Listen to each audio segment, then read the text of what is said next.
bag multi-million peso flood control projects. Please introduce yourselves. Good morning, Mr. Chair.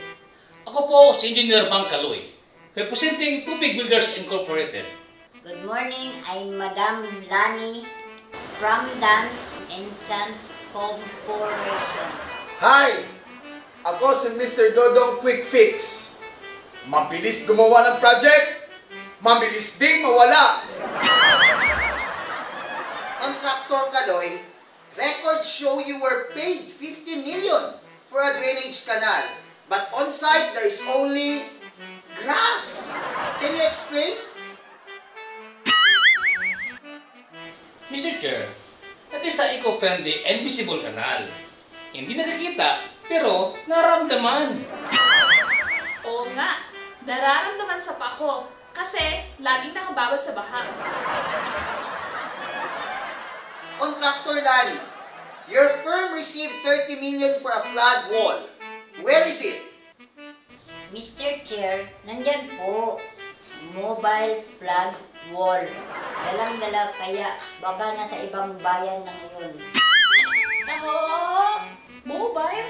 Eh di parang siya may card lang?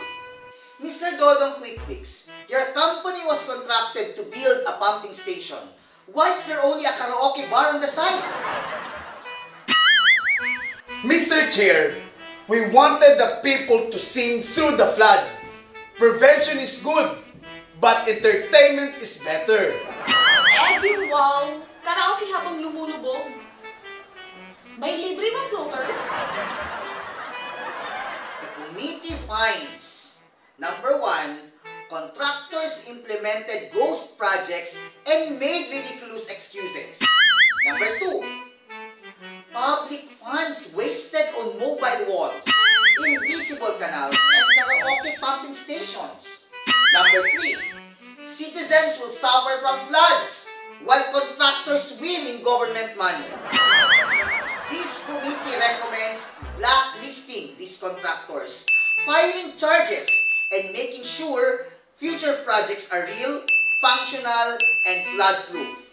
Mr. Chair, kung invisible uli ang mga projects, baka invisible na rin ang mga contractor next hearing.